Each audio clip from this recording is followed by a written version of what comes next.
Hi, I'm Tracy. Hi, and I'm Faye, and welcome to More Better with Tracy and Faye. More better, more better, more better with Tracy and Faye.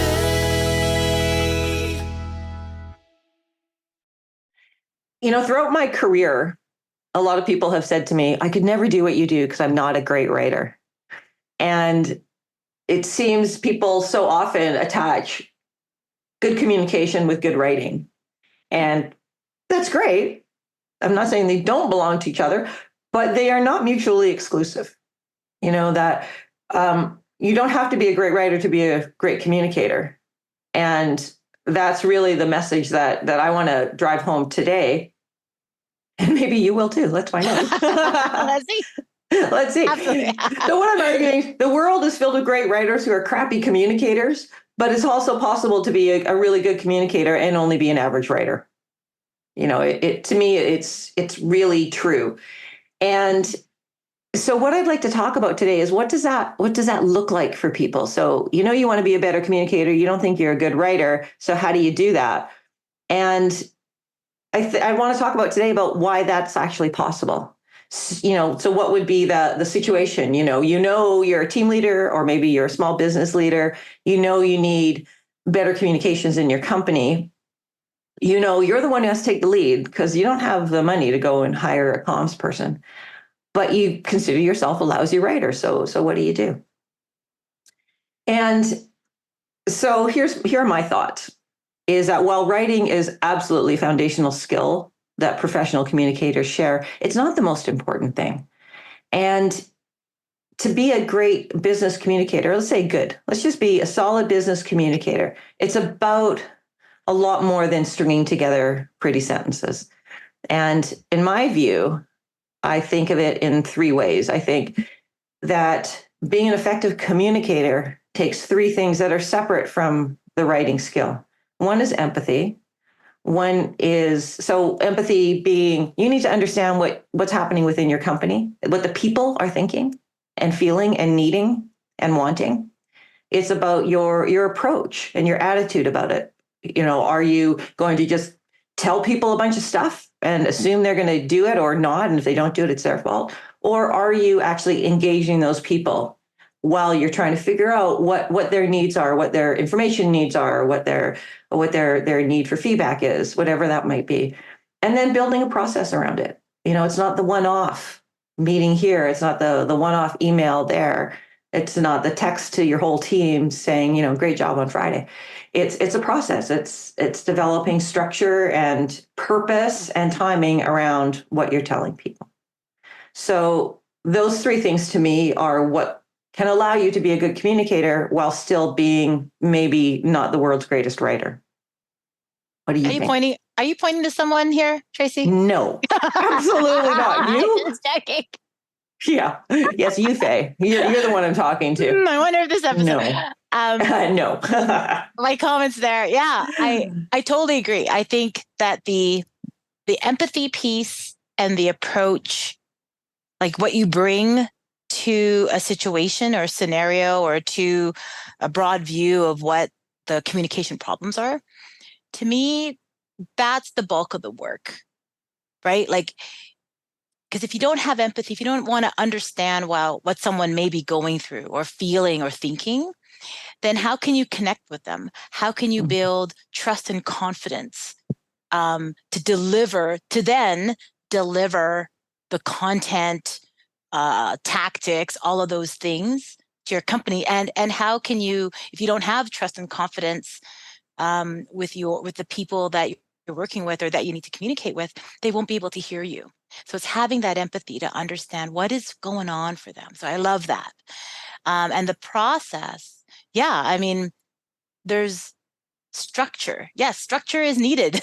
Structure is required. And that's okay, right? Like we're not saying, oh, you must do this on Monday and blah, blah, blah. Maybe it depends on your company.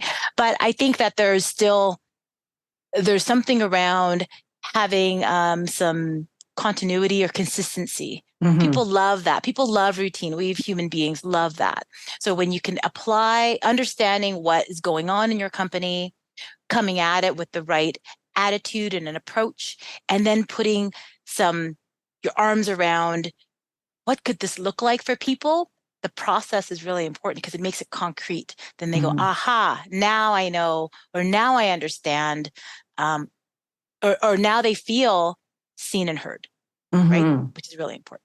I love what you said about trust and confidence, because I agree completely. That's if all people within an organization, that could be a small team or 10,000 people, but with whatever that size that team is, if they have trust and confidence in you as the leader, then everything gets better. That means they're not going to be afraid to ask a question. They're not going to be afraid to give feedback, hopefully. They won't be afraid to receive it. So trust and confidence. And I've seen where teams, again, it's a small business. And as it grows, that's where that communication challenge really happens. If it's just me and two people working with me, that communication can happen pretty easily and readily and on the fly. And if we find that we're hitting a friction point, the two or three of us can hopefully sit down and battle that out and find a solution. But what happens when your team goes from 3 to 15? So you're 5 times bigger. See, I did the math there. Yay! I'm not just about the words. We can do math. We can do simple math. Good. I'm so glad you didn't ask me what that. Well, what would that be, babe? No, I don't know. I don't know. And maybe that's where I think this thought came from, is when you are growing, your needs for communication change. And then if you as a leader go, well, I can't do the communication stuff because I'm a crappy writer. But that's not where your need is. Your need is around understanding the needs of your people and then having those conversations and then building process. In fact, it's bringing to mind the work that you did with the company that we used to work with, where you were brought in to do HR communication. And that's exactly what you did. You went through actually that process before you ever put a finger to keyboard, right? Well, we've always said that communications we're in the relationship business, right? I think, and I know we share that. Other communicators I've worked with have always shared that. And that's, on the surface, it looked like, as you mentioned at the top, it looks like pretty words. It looks like fancy videos. It looks like, whatever, scripts and leader kits and all that sort. And those are outputs, but those are outputs of how we either build relationships, within a company, again, depending on what the purpose and objectives of those things are.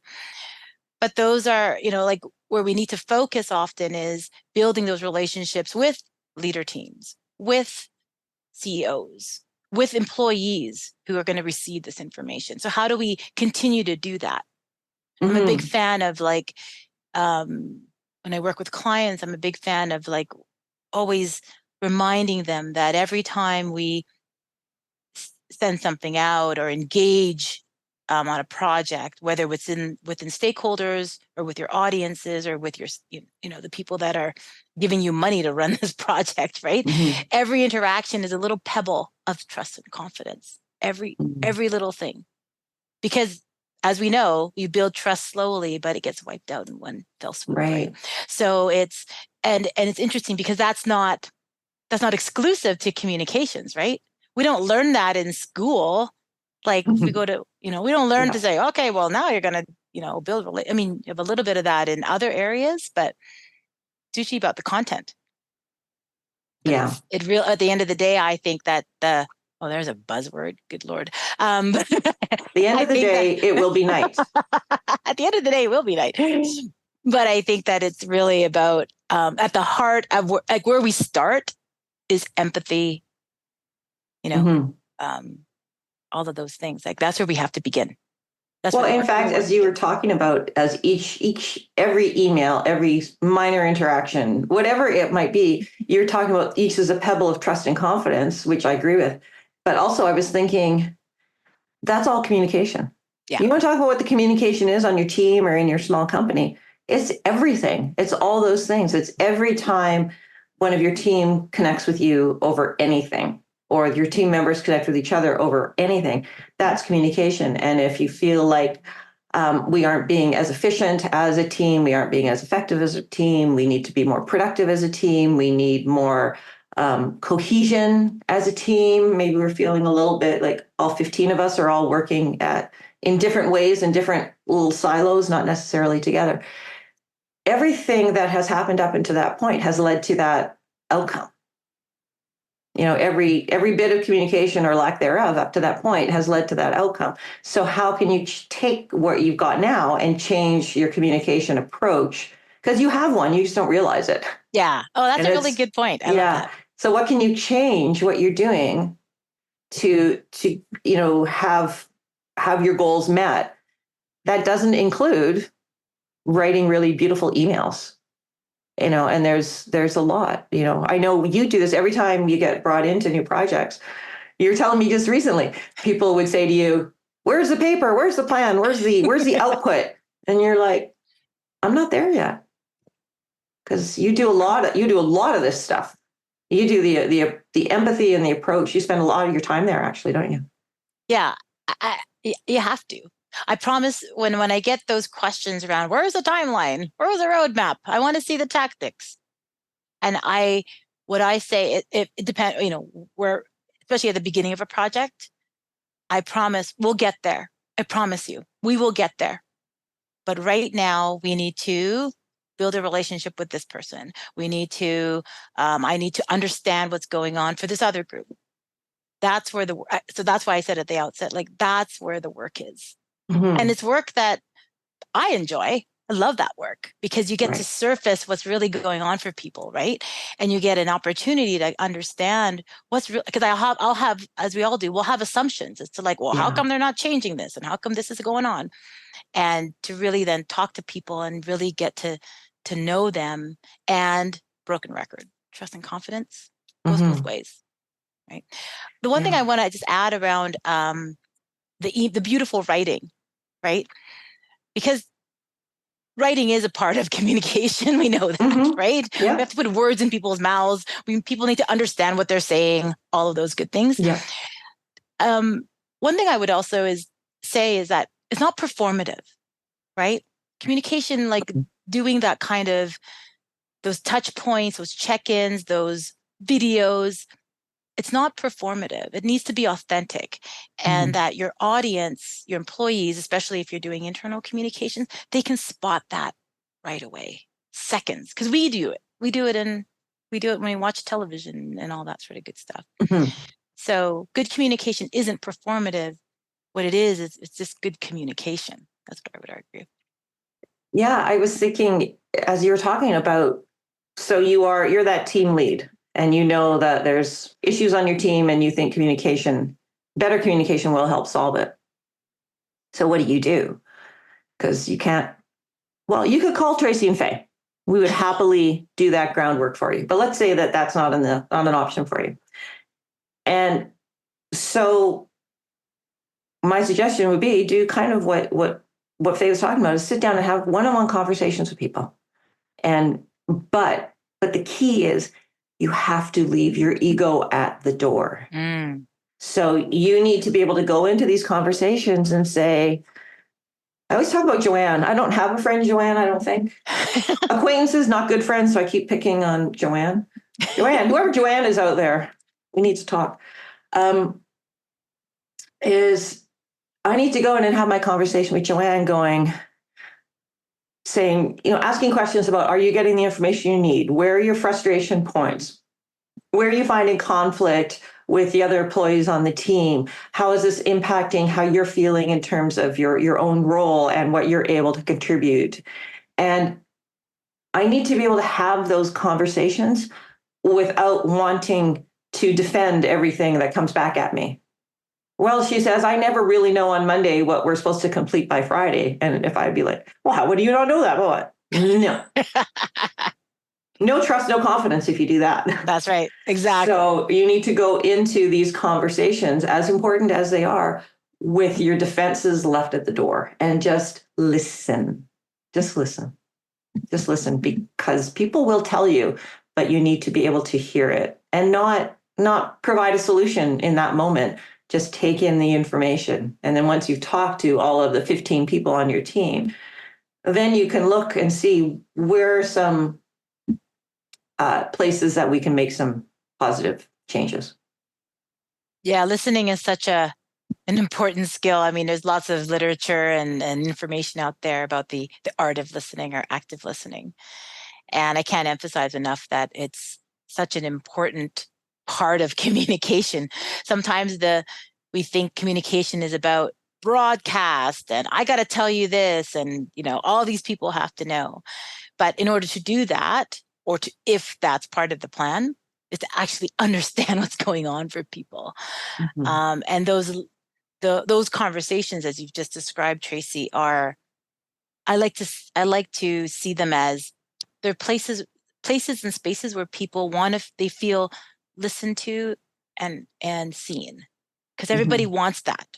Mm-hmm. So if you give someone an opportunity to feel like that you can listen to them, really listen to them, and that they're seen, that, hey, I can come to you without ego getting in the way, right? And I can just tell you so that I feel seen. I can tell you what's really going on for me. I mean, that will pay dividends when you go out and work with them on communications. Mm-hmm. 100%. All right. But what if you want to be a better writer? We can help you with that. We can, totally. Well, and writing's great. I think it's a skill that needs this practice, Yeah. right? I mean, it's in you. That's what I know that. Yeah. Yeah. Good writing is in you, and what is good, like subjective, right?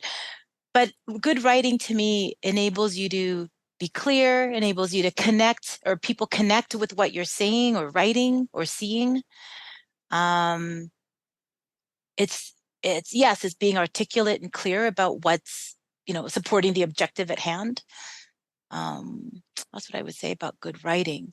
Yeah. And it can be, I know we're talking about how to be a great communicator doesn't require a good writing or great writing, because it certainly does not. But just it's about your approach and your authenticity. So if you speak in life in pretty simple sentences, you're not overly abundant in how you speak. You don't take any joy out of using big words, so you don't bring them into your vocabulary. Yeah. Then write like that. The best kind of writing sounds like the person who's doing the sending. And Exactly. so if you're a pretty plain spoken individual, then so should your writing be. So you don't need to. So trust in your trust that you're coming from the heart.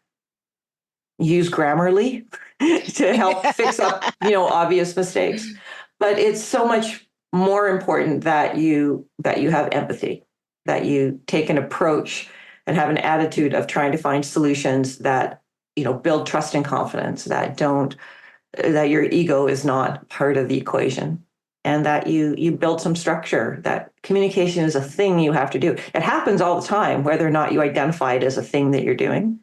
But to do it better, recognize that it's a thing, and that it's going to require some thought, and that it's going to require some consistency, and that it has purpose that leads to greater productivity, greater engagement, more trust and confidence. And ultimately, we all know that is how an organization will succeed. Yes, when you have that in your organization, you can do anything. I feel like the process, like once you have trust and confidence and empathy and you come at it with the right approach, the process around you know, how we do that, I feel that becomes easier. Yes. So then you realize, hey, then we do need a annual town hall. Oh, we can do, I don't know, a weekly newsletter to our team, whatever those tactics are. But those will come so much more easily. And then all of a sudden they make sense. And they Yeah. make not only sense to you who will be designing that approach, but then it makes sense to the people who are receiving it. Oh, okay. Now I know what the financials are on a quarterly basis. Wow, look how transparent my leader or company is. all of those things. Again, building those little pebbles along the way. I like it. Well, thank you. Thank you.